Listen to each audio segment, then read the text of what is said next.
Good. Good morning, everyone. I'm Mark Bruley, Police Chief of the City of Brooklyn Park. Behind me is a bunch of amazing police chiefs that are here in support of a very short but very important message that we want to share with you.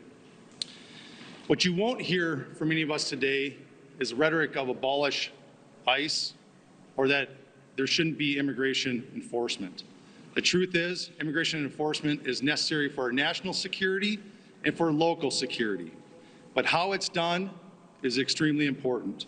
In fact, we have a long history of working exceptionally well with our federal partners, including ICE agents, and we have seen the best of them perform their job extremely well in the past. With that said, recently, as the last 2 weeks, we, as law enforcement community, have been receiving endless complaints about civil rights violations in our streets from U.S. citizens. What we're hearing is they're being stopped in traffic stops or on the street with no cause and being forced to demand paperwork to determine if they are here legally. As this went on over the past 2 weeks, we started hearing from our police officers the same complaints as they fell victim to this while off duty. Every one of these individuals is a person of color who has had this happen to them. In Brooklyn Park, one particular officer that shared her story with me was stopped as she passed ICE going down the roadway.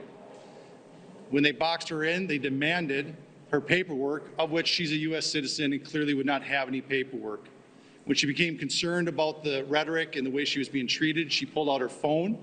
In an attempt to record the incident, the phone was knocked out of her hands, preventing her from recording it. The officer had their guns drawn during this interaction, and after the officer became so concerned, they were forced to identify themselves as a Brooklyn Park police officer in hopes of slowing the incident and de-escalating the incident down. The agents then immediately left after hearing this, making no other comments, no other apologies, just got in their vehicles and left. I wish I could tell you that this was an isolated incident. In fact, many of the chiefs standing behind me have similar incidents with their off-duty officers. This isn't just important because it happened to off-duty police officers, but what it did do is we know that our officers know what the Constitution is, they know what right and wrong is, and they know when people are being targeted, and that's what they were.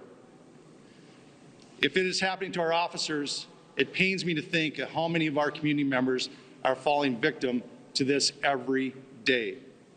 It has to stop.